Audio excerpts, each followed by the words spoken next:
نحمده ونستعينه ونستغفره ونؤمن به ونتوكل عليه ونعوذ بالله من شرور أنفسنا ومن سيئات أعمالنا من يهده الله فلا مضل له ومن يضلل فلا هادي له ونشهد أن لا إله إلا الله وحده لا شريك له ونشهد أن سيدنا ونبينا مولانا محمدا عبده ورسوله صلى الله تعالى عليه وعلى آله وأصحابه وسلم تسليما كثيرا كثيرا.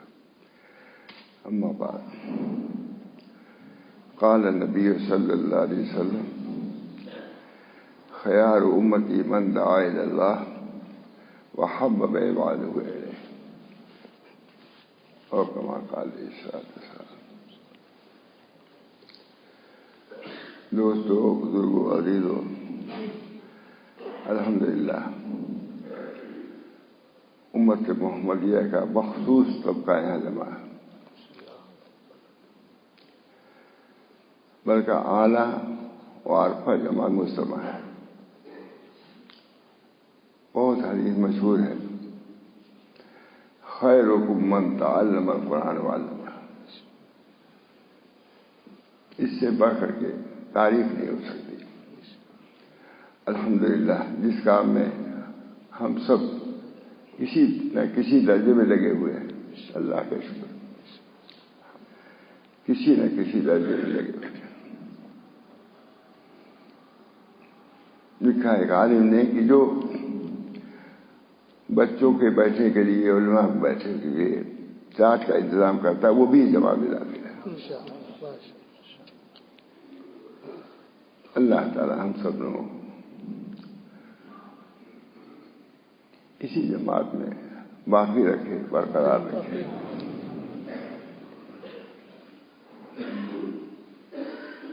تاکہ نبی اکرم صلی اللہ علیہ وسلم کے زمرے میں ان کے اصحاب، ان کے متبعین، ان کے محبین میں ہمارا شمار ہو.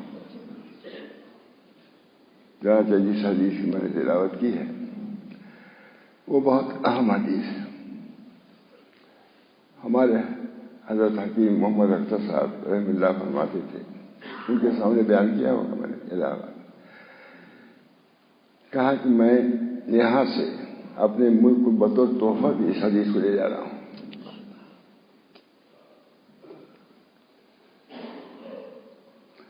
حدیث پھر پڑھ دیتا ہوں: خیار امتی من دعا الی اللہ وحبب عبادہ الیہ. زیادہ حدیث تو مشہور ہے، خیرکم من دعا، لیکن یہ حدیث ہے رب المعالمین ہے: خیار امتی من دعا الی اللہ وحبب عبادہ الیہ. میری امت کے بہترین وہ لوگ ہیں جو اللہ کی طرف دعوت دیں، جس طرح بھی دعوت دیں. اللہ کی طرف دعوت دینا بہت بڑے کمال کی دلیل ہے. جس کو اس میں رکھا اس کو اپنی سعادت پر اللہ کا شکر ادا کرنا چاہیے. اللہ تعالیٰ نے ہم سب کو اسی سلسلے سے لگا رکھا ہے. اس زمانے میں لگا رکھنا بہت بڑی بات ہے. فرماتے ہیں کہ جب سیم و زر جمع کرنے کا وقت ہو، سونا چاندی تفصیل دی، جس وقت سیم و زر جمع کرنے کی طرف سب کی توجہ ہو، اس وقت کبھی اس علم دین کی طرف متوجہ ہو، بڑی خوش نصیبی ہے. اللہ تعالیٰ نے ہم کو اس زمرے سے تعلیم کی حیثیت سے، تعلم کی حیثیت سے، محبت کی حیثیت سے جمع کر رکھا ہے. یہ ہماری سعادت ہے. لا یلہمہ الا السعداء، کہ یہ علم انہی لوگوں کو دیا جاتا ہے جو سعید ہیں، سعداء. سعادت کی بڑی علامت ہے کہ اللہ نے ہم کو اس میں رکھا ہے. اس بنا پر اس کا ہم کو شکر بھی ادا کرنا چاہیے. احساس بہتری میں مبتلا نہیں ہونا چاہیے. دیوبند میں بہت بڑا اجتماع تھا، بہت لوگ جمع تھے. ہم نے وہاں سے آنے کے بعد محمد صلی اللہ خطاب میں چلے گئے. ظاہر ہے مغرب بعد کھڑے یہی بیان کرتے رہے کہ ہم لوگوں کو احساس قحطی میں نہیں رہنا چاہیے. احساس قحطی سب سے بڑا شکل یہی ہے اس زمانے میں. اللہ تعالیٰ ہم سب کو باقی مربوط رکھے اس جماعت کے ساتھ. کن عالما او متعلما او مستمعا او محبا له. عالم بن جاؤ یا متعلم سننے والی بن جاؤ. او القى السمع وهو شهید ہے کوئی مقام جیسے کان کو لگائے وہ بھی بہت بڑا سعادت مند ہے کان لگا. او القى السمع وهو شهید. اس بنا پر یہ اجتماع الحمدللہ مبارک اجتماع ہے. اللہ تعالیٰ اس کو قبول فرمائے, ہم سب کو قبول فرمائے. سب سے بڑی دولت مولانا قبولیت ہے. ہمارے علماء لکھتے ہیں کہ ایک تو ہے وصول, ایک ہے قبول. وصول کے بعد قبول کا درجہ ہے. شاہ وہاں یعقوب صاحب لکھا ہے کہ دیکھو کسی امیر کے گھر میں چور بھی پہنچ جاتا ہے تو وصول تو ہو گیا لیکن قبول نہیں ہوا. ایک مہمان عزیز آتا ہے وہاں جاتا ہے تو وصول بھی ہو قبول بھی ہو. قبول کی بھی فکر کرو کہ جو کر رہے ہو اللہ کے ہاں کیا اس کا درجہ ہے. ہر وقت نگاہ قبولیت بدل رہا جائے. ورنہ تو مولانا ایک بار تو اللہ کا نا دنیا میں معافیہ سے بہتر ہے قبولیت. تمہارا مسجد اللہ خان صاحب کہتے ہی رہے. ہمارے اعتکاف ہوتا تھا, اعتکافی کے نام سے مشہور تھا کنٹھاریہ کا اعتکاف. حضرت مولانا صاحب مسجد اللہ خان صاحب نے کہا کہاں جا رہے ہو؟ گھر کنٹھاریہ جا رہے ہیں. کسی جا رہے ہیں؟ اعتکاف کے لیے جا رہے ہیں. فرمایا کہ اعتکاف تمہیں اپنے گھر بھی ہو سکتا ہے. کہو تزکیہ نفس کے لیے جا رہے ہیں. اعتکاف کے لیے جانا کیا ہے؟ اعتکاف تو اپنے مسجد میں بھی ہو سکتا ہے لیکن تزکیہ نفس کے لیے کنٹھاریہ جانا ہو خانقاہ. تو اس وقت سے پھر میں اعتکاف نہیں کرتا, میں خانقاہ کھانا اسی وقت سے بدل دیا. اب تو صحیح ہے. پھر ہم نے کہا کہ اعتکاف کے لیے جاتے ہیں نہ کہو بلکہ کہو کہ ہم خانقاہ میں جا رہے ہیں اپنی اصلاح کے لیے جا رہے ہیں. یہ حضرات ایسی چیزوں کو متوجہ کرتے رہتے ہیں. جب ہم لوگ جلسے سے آئے, بہت بڑا جلسہ تھا, کہتے ہی رہتے کہ ہم لوگوں کو احساس بہتری میں اتنا نہیں ہونا چاہیے. یہ بہت بڑا شکر ہے جو اللہ تعالیٰ کو پسند ہے. جس طرح جو شامل ہو جائے. اس بنا پر یہ حدیث میں نے ابھی تلاوت کی ہے. خیار امتی من دعا الی اللہ وحبب عبادہ الیہ. میری امت کے بہترین وہ لوگ ہیں جو اللہ کی طرف بلاتے ہیں. دعوت کا سلسلہ تو جاری ہے. دعوت کا سلسلہ تجارت کی طرف بھی ہے, کھیل کود کی طرف ہے, عیاشی کی طرف بھی ہے, فحاشی کی طرف بھی ہے دعوت. مگر ایک دعوت ہے کہ اللہ کی طرف بلاتا ہے. اس بنا پر اللہ کو یہ چیز بہت پسند ہے. اس بنا پر اللہ کے بندوں کو جو جن میں ہم لوگ شمار ہیں الحمدللہ کوئی نہ کوئی درجہ چاروں میں سے تو ہم لوگ کو حاضر آئی ہے. خیال امتی بندہ بہترین جماعت ہے, بہترین یہ حضرات ہیں جو اس میں لگے ہوئے ہیں.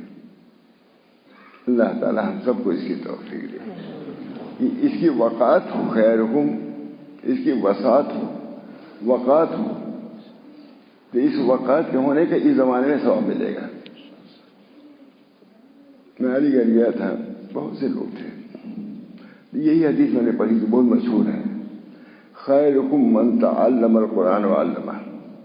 میں نے کہا مجھے تعلم القرآن پر نہیں بیان کرنا ہے, مجھے خیرکم پر بحث کرنا ہے. خیرکم کا فیصلہ کرو کون ہے.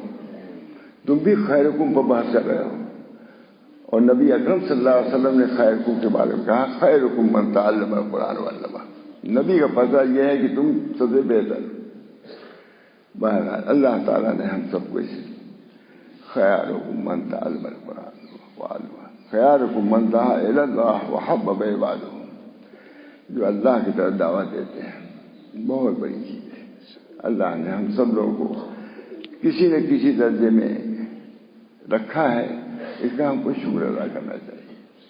اللہ تعالیٰ نے اپنے فضل و کرم سے اتنا بڑا اجتماع ہوتا رہتا ہے، یہ بہت بڑی سعادت کی بات ہے کہ اللہ کے دین کے لیے، اللہ کی رضا کے لیے، اللہ کے خوشنودی کے لیے ہم سب اللہ، ہم ساری امت کے لیے مولانا نمائندہ ہیں۔ ہم جتنا درست ہوں گے امت پر اس کا اثر ہوگا۔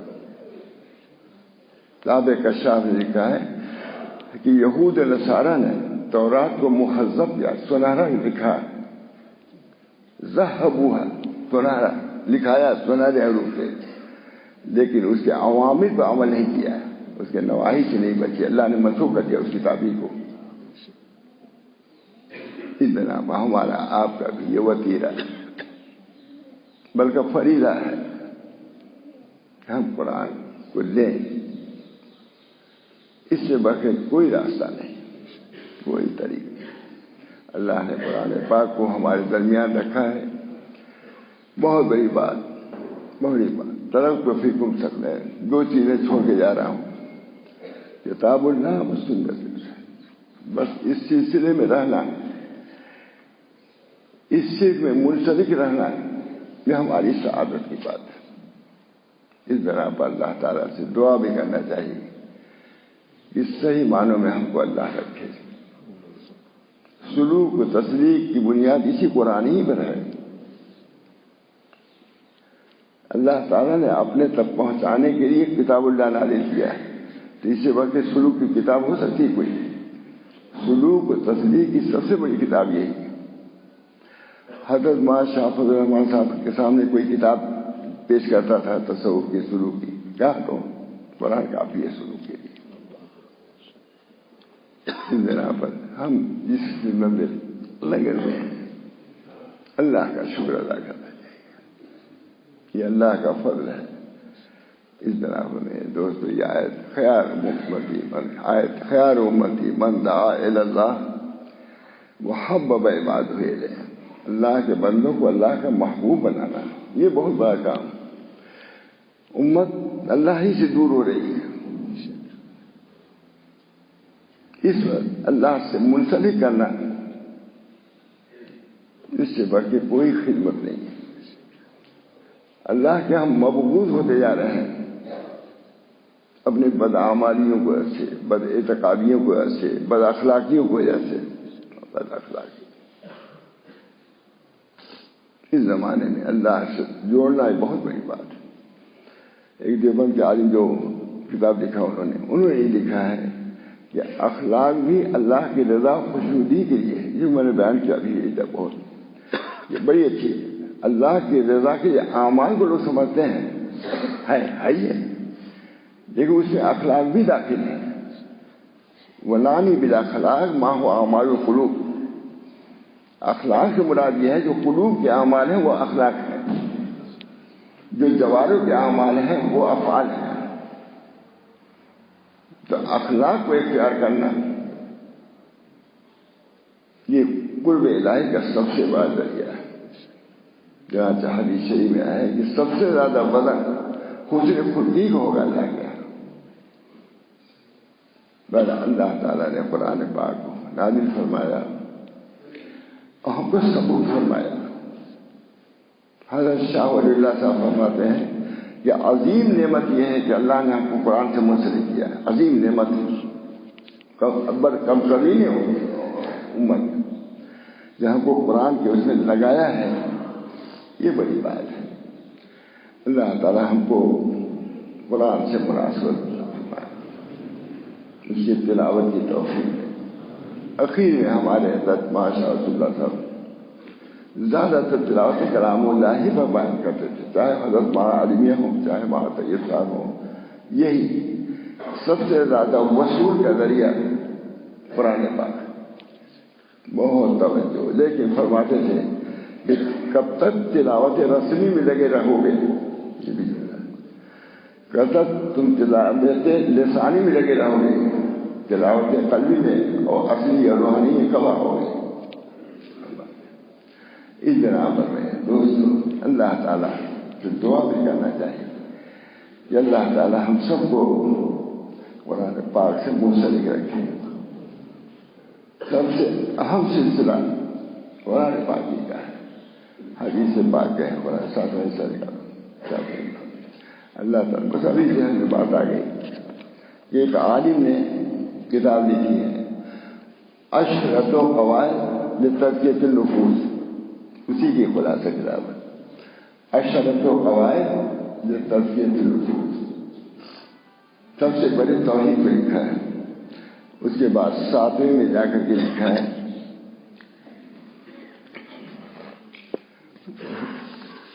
تلاوت پر ہے۔ اللہ تعالیٰ ہم سب لوگوں کو ابھی یاد آ گیا ذہن میں کہ اللہ تعالیٰ ہم سب لوگوں کو اس سے پہلے آپ فرمائے۔ یہ مولانا دستور السالکین ہے، نام ہی بہت اچھا ہے، بہت سے لوگ یہ نام سن کر کے وقت میں آ گئے، دستور السالکین لقرب رب العالمین، دستور السالکین لقرب رب، بہت لوگ خوش ہوئے اس نام سے، یہ نام میں نے دیکھا نہیں دیا۔ تو 10 قواعد ہیں، عشرۃ قواعد لتزکیۃ النفوس، 10 قواعد لکھا ہے انہوں نے نفوس کے تزکیے کی۔ یہ کتاب پڑھنے چاہیے نہیں، اس وجہ سے ہم نے ترجمہ کیا، بہت کوشش کیا، اس کے ساتھ حضرت تھانوی کا سب کا لکھ دیا۔ 10 قواعد سے پہلے توحید ہے، وحدۃ اللہ فإن التوحید رأس الدعوة، توحید جماؤ اللہ کے ذات کی وحدانیت، اللہ کے صفات کے ہے، اللہ کے انعامات کے محبت جماؤ۔ اس وجہ سے سب سے زیادہ تاریخ میں کارآمد چیز جو سمجھی گئی ہے توحیدی، اور ذکر توحید لا الہ الا اللہ محمد رسول اللہ، سب کچھ اسی میں۔ مجدد صاحب کہتے ہیں کہ یہ وہ کلمہ ہے کہ ایک مرتبہ کہنے سے کہاں پہنچتا ہے کوئی تصور بھی نہیں کر سکتا، لا الہ الا اللہ۔ اس کو دل سے پڑھنا موجب قرب الہی ہے، اللہ ہم سب کو فرماتے ہیں۔ اس میں سے ایک قاعدہ ثالثہ توحید رسالت کے بعد تیسرا قاعدہ تلاوت قرآن پاک ہے، جو تزکیہ اصلاح نفس کا سرچشمہ ہے۔ یہ حضرت پڑھ رہے تھا، اسی وجہ سے میرے آیا اس وجہ کا اچھا کلمہ لکھا ہے۔ تیسرا قاعدہ تلاوت قرآن پاک ہے، جو تزکیہ اور اصلاح نفس کا سرچشمہ ہے۔ عرب عالم لکھ رہا ہے ماشاء اللہ، یہاں تو بہت سے تلاوت ہمارے مولانا ہی تلاوت اور تلاوت ہی تلاوت، خود ہمارے حضرت ماشاء اللہ کا معمول تلاوت کا رمضان میں ایک ختم تو کرتے ہی، بہت زیادہ شرف تھا تلاوت سے، ایک منزل پڑھ لیتے ضرور، کبھی کبھی آگے والی منزل پڑھ لیتے، جب فرماتے تھے قمر زمان ہم نے کل والی منزل بھی پڑھ لیا بڑے سب، اور جس دن نہیں پڑھ پاتے تھے اسے بار بار ناگواری کرتے تو ہم لوگ سمجھ جاتے تھے، معلوم تھا کچھ ناگا ہو گیا ہے، کچھ کمی پڑ گئی ہوتی ہے۔ قرآن پاک سے تعلق اللہ ہم لوگوں کا زور دیتا فرماتے ہیں لقد من على المؤمنين إذ بعث فيهم رسولا من أنفسهم يتلو عليهم آياته ويزكيهم ويعلمهم الكتاب والحكمة۔ یہ آیتیں ہیں، حقیقت میں اللہ تعالیٰ نے مسلمانوں پر احسان کیا ہے جبکہ انہی کے دین سے ایک ایسے پیغمبر کو بھیجا کہ وہ ان لوگوں کو اللہ پاک کی آیتوں کی تلاوت پڑھ کر سناتے ہیں اور ان لوگوں کی صفائی کرتے ہیں، کتاب و فہم کی باتیں بتلاتے رہتے ہیں۔ حضرت تھانوی نے ترجمہ کیا، کتنا عمدہ ترجمہ۔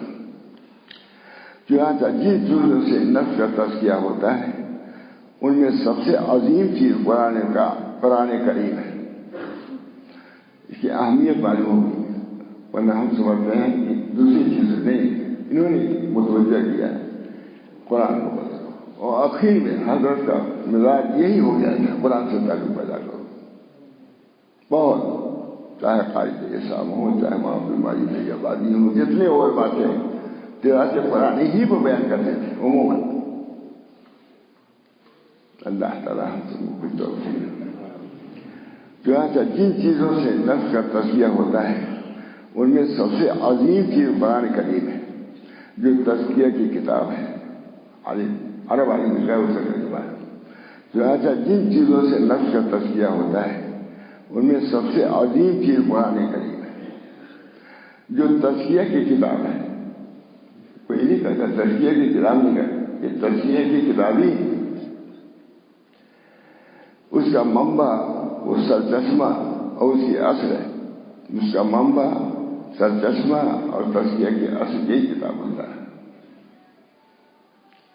لہذا جو شخص اپنے نفس کا تزکیہ چاہے تو اس کو چاہیے کہ وہ اللہ تعالیٰ کی کتاب میں تلاش کرے. قال ابن عباس زمن اللہ لمن اتبع القرآن. حضرت ابن عباس کا ارشاد ہے کہ تتبع قرآن کے لیے اللہ تعالیٰ نے متتبع قرآن کے لیے اللہ تعالیٰ نے ضمانت دی ہے کہ وہ دنیا میں گمراہ نہ ہو. جو قرآن سے تعلق رکھے ہے گمراہ.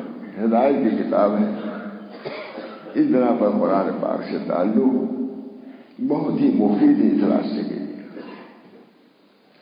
کہ وہ دنیا میں گمراہ نہ ہو اور آخرت میں شقاوت سے متصف نہ ہو. پھر یہ آیت کریمہ ومن اتبع ہدایہ فلا یضل ولا یشقی، یہ آیت ہے. تو جو شخص میری ہدایت کا اتباع کرے گا تو وہ نہ گمراہ ہوگا نہ شقی ہوگا. یہ آیت آئی ہے فمن اتبع ہدایہ فلا یضل ولا یشقی. تو جو شخص میری اس ہدایت کا اتباع کرے گا وہ نہ گمراہ ہوگا نہ شقی ہوگا. اللہ تعالیٰ نے ارشاد فرمایا یا ایھا الناس قد جاءکم موعظۃ من ربکم وشفاء لما فی الصدور. اے لوگوں، تمہارے پاس تمہارے رب کی طرف سے ایک ایسی چیز آئی ہے جو نصیحت ہے اور دلوں میں جو روگ ہیں ان کے لیے شفا ہے. قرآن پاک.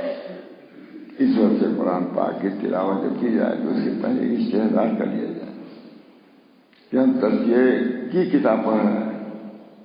تلاوت سے بھی شفا ہے، تزکیہ ہے، اللہ کا قرب ہے. جہاں حضرت امام احمد بن حنبل نے خواب دیکھا تھا،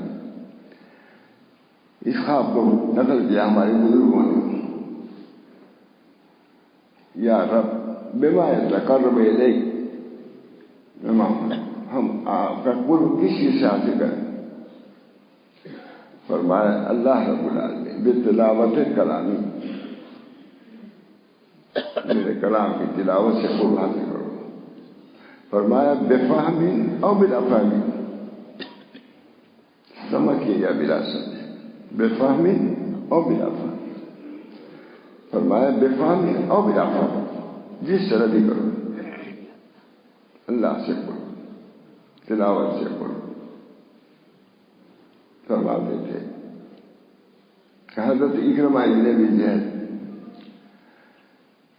کلام اللہ کو لیتے اور فرماتے ھذا کلام ربی، اور بے ہوش ہو جاتے تھے. اللہ تعالی ہم سب لوگوں کو قرآن پاک شرف، تلاوت، علم اور عمل کی توفیق عطا. اور رحمت ہے یہ کتاب ایمان والوں کے لیے، رہنمائی کرنے والی یہ کتاب رحمت اللہ.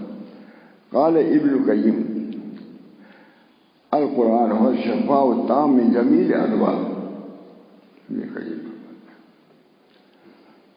فرماتے ہیں القرآن هو الشفاء التام من جمیع الادواء، ادواء قلبیہ والبدنیہ و ادواء الدنیا والآخرہ.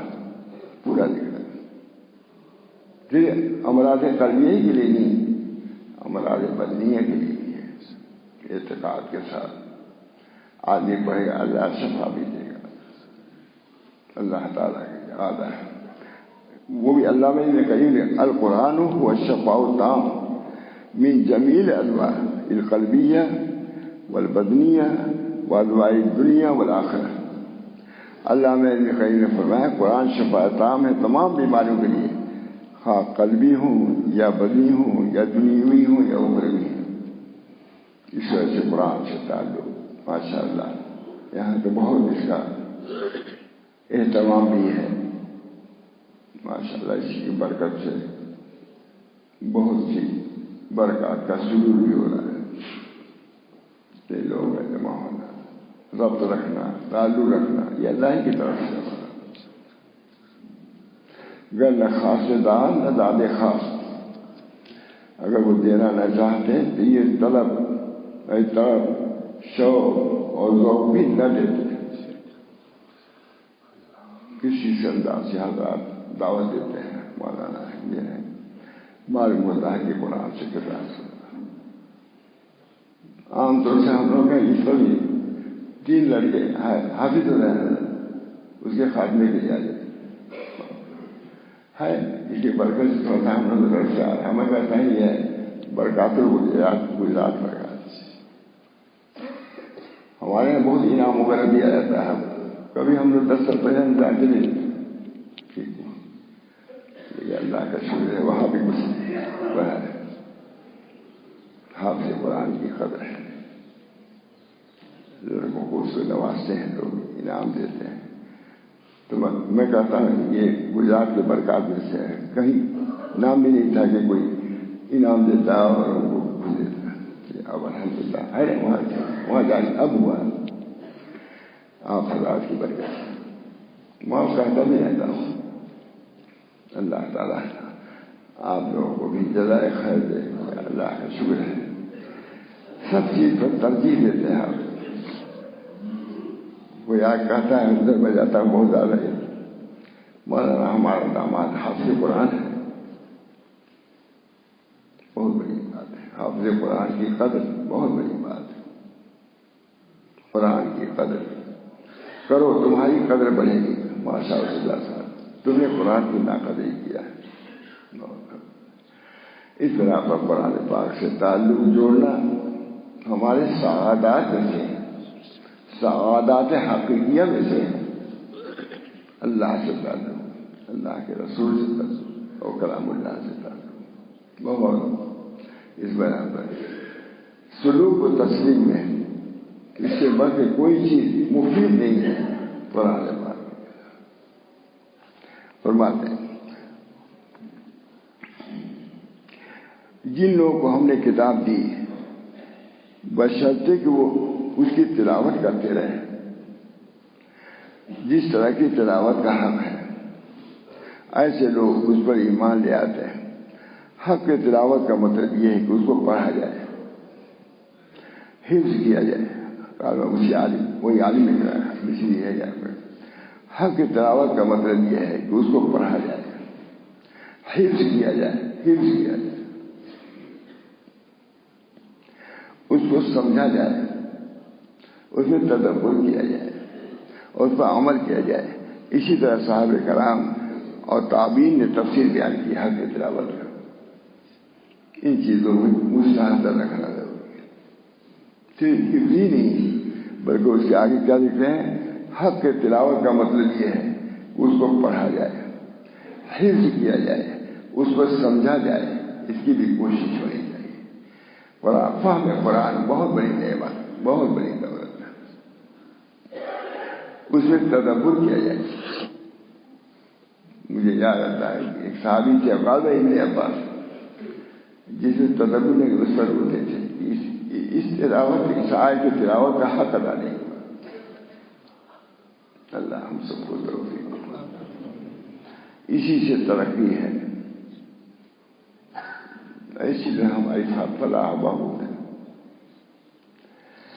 تدبر سمجھا جائے، حفظ کیا جائے. یہ خاطر میں کہہ رہا ہوں یہ حفظ ہی پہ منحصر نہ رہے. حفظ کیا جائے، اس کو سمجھا جائے، اس میں تدبر کیا جائے. یہ حق تلاوت میں یہ سب بھی ہے.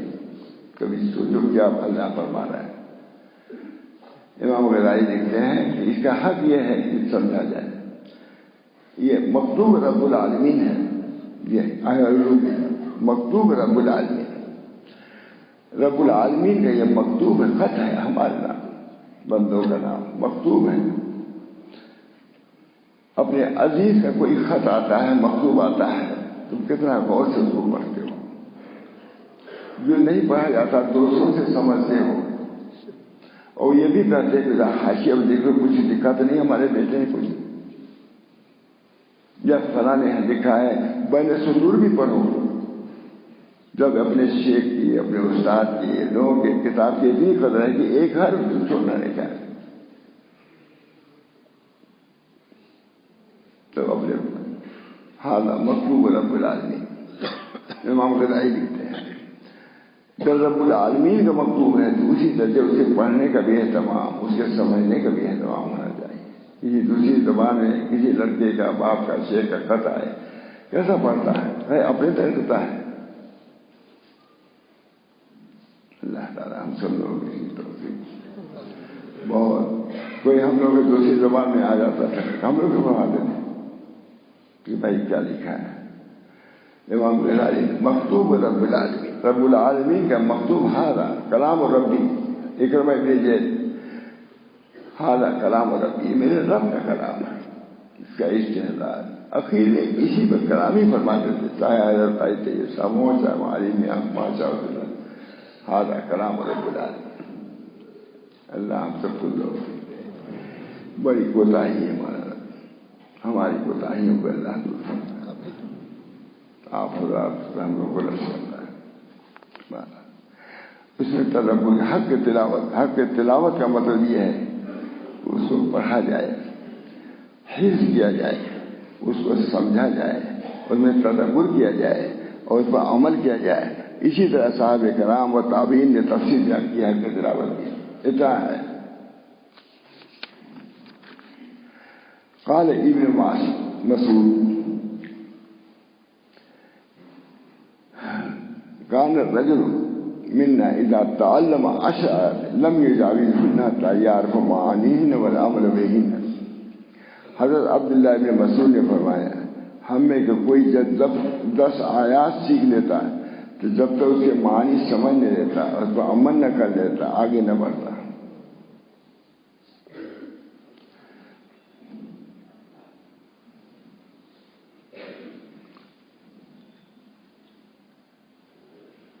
اللہ تعالیٰ قرآن کریم کا پڑھنا،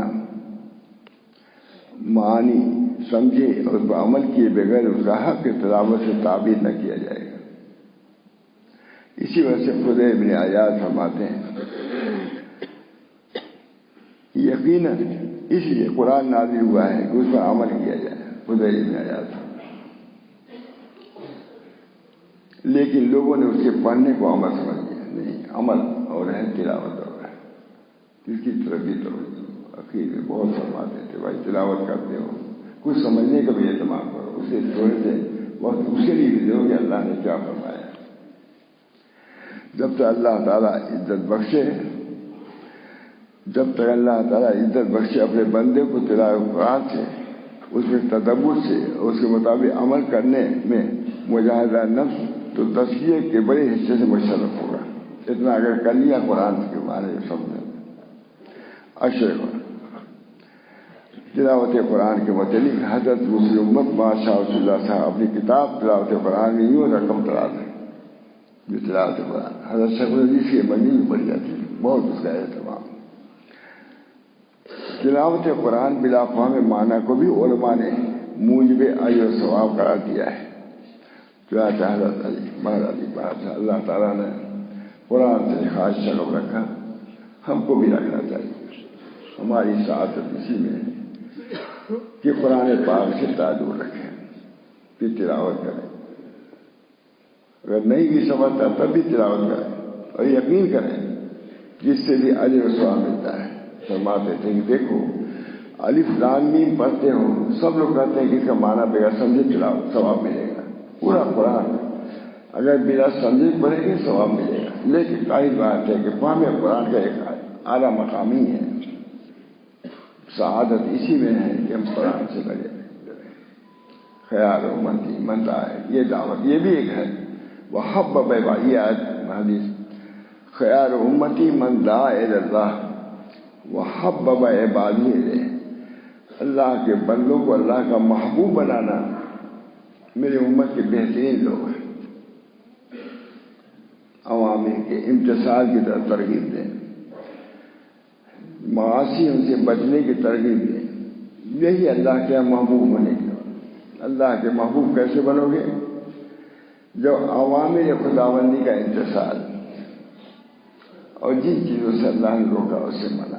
یہی ہمارے بزرگوں کا طریقہ رہا. المعتانی دیکھو اس کے بغیر نہیں کام چلے گا. کیسے؟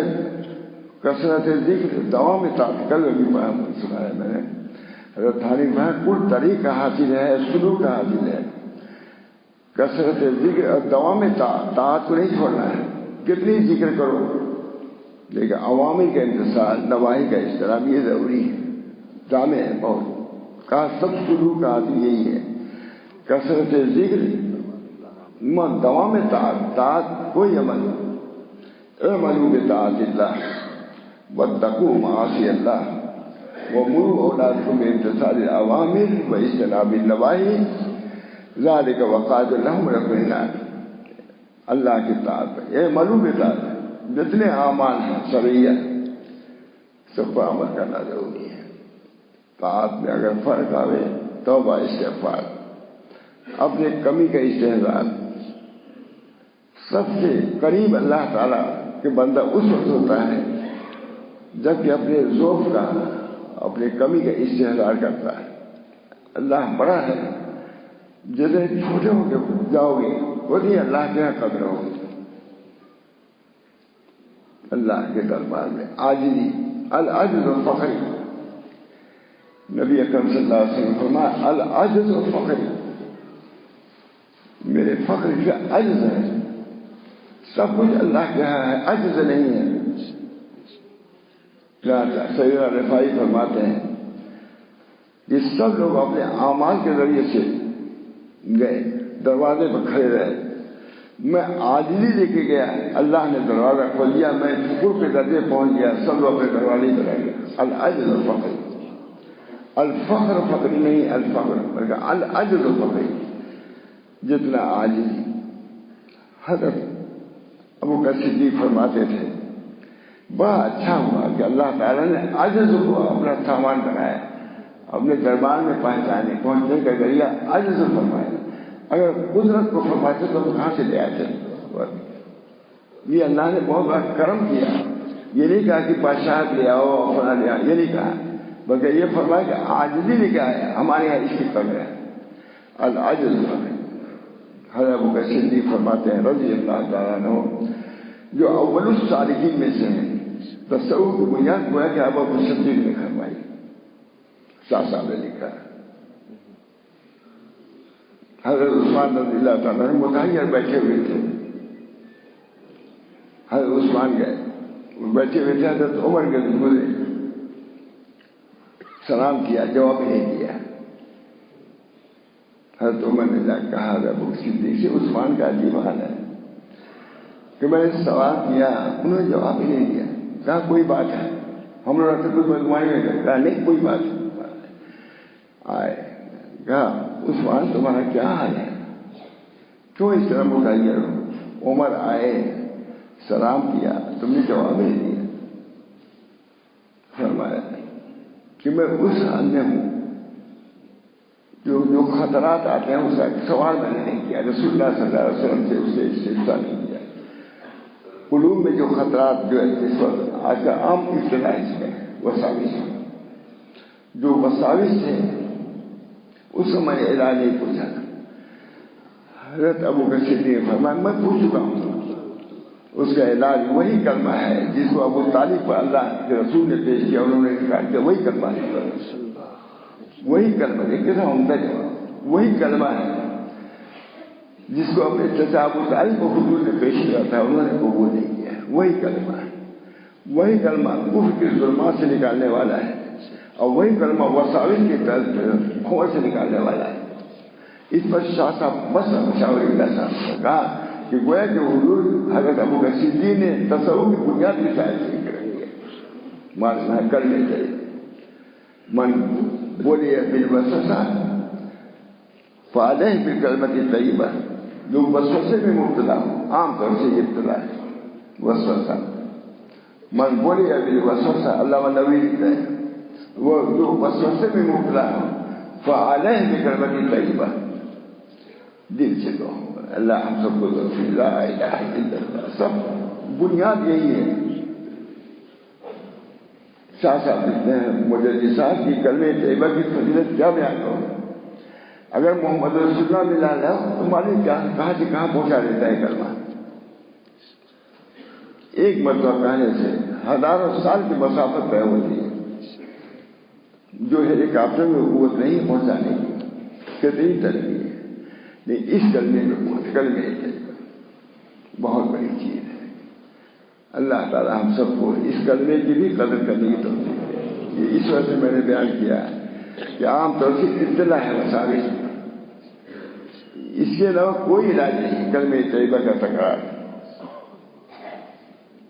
کہتے ہیں مرا ہے کہ آرزو ہے سے مجدد صاحب فرماتے ہیں مجھ کو کوئی آرزو نہیں ہے سوائے اس کے گوشے تنہائی ہو اور میں کلمہ طیبہ کا ورد کرتا ہوں. لیکن افسوس کی فرصت نہیں ہے کیونکہ مجدد سے ان کو کام کرنا تھا. اللہ کے راستے میں کلمہ طیبہ کی بڑی قدر ہے، اس کو لازم بننا چاہیے. اللہ تعالیٰ ہم سب کو اس کی توفیق دے. اللہ تعالیٰ ہر کسی کی عافیت دے. اس کلمے یہ کلمہ اس کلمے کی اثر ہزاروں فرعون کے جادوؤں کو ان کے کرتبوں کو نیست نابود کرنے والا ہے. دل سے پڑھو کلمہ طیبہ، اس سے بڑھ کے تمہارے پاس کوئی قوت نہیں. لا الہ الا اللہ. بہرحال اللہ تعالیٰ نے ہم کو کلام پاک بھی دیا، کلمہ طیبہ بھی عطا فرمایا، اپنی محبت نسبت سے ہمارے بہتوں کو سرفراز فرمایا. یہ امت معلوم نہیں ہے.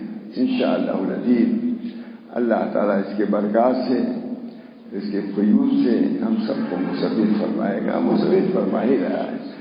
اللہ تعالیٰ سے نا امید نہ ہونا چاہیے، بلکہ امید رکھتے ہوئے نصرت کی اللہ تعالیٰ سے درخواست کرتے رہنا چاہیے. ربنا لا تؤاخذنا ان نسینا او اخطانا ربنا ولا تحمل علينا إصرا كما حملته على الذين من قبلنا ربنا ولا تحملنا ما لا طاقة لنا به واعف عنا واغفر لنا وارحمنا أنت مولانا فانصرنا على القوم الكافرين. بہرحال بس کرتا ہوں. اللہ تعالیٰ ہم سب لوگوں کو ان آیات پر، احادیث پر، ان تعلیمات پر اللہ ہم سب کو مطمئن فرمائے اور عمل کی توفیق دے. اپنے پیر برکات سے ہم سب کو مالا مال فرمائے. آپ حضرات اتنا سنا، آپ ہی کی برکت سے اتنا بیان بھی کر دیا. میں تو اب بیمار ہوں لیکن سلسلہ الحمدللہ جاری ہے ہمارا. 1 گھنٹہ قریب پون گھنٹہ بیان ہی کئی سال سے ہو رہا مستقل. جو سب لوگ جانتے ہیں اب تک بیٹھا بیان کرتے ہیں. وہ تو بھائی دن بھر جو کچھ رہتا ہے 8 بجے سے قریب 9 بجے پون گھنٹہ تک بالکل بیٹھا ایک جگہ پر بیان کر دیتا ہوں.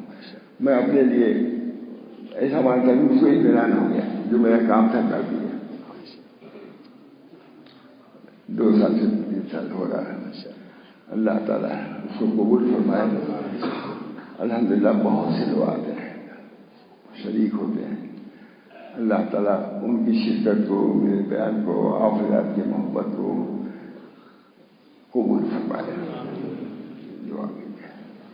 دعا کی اللہ تعالیٰ سب لوگ.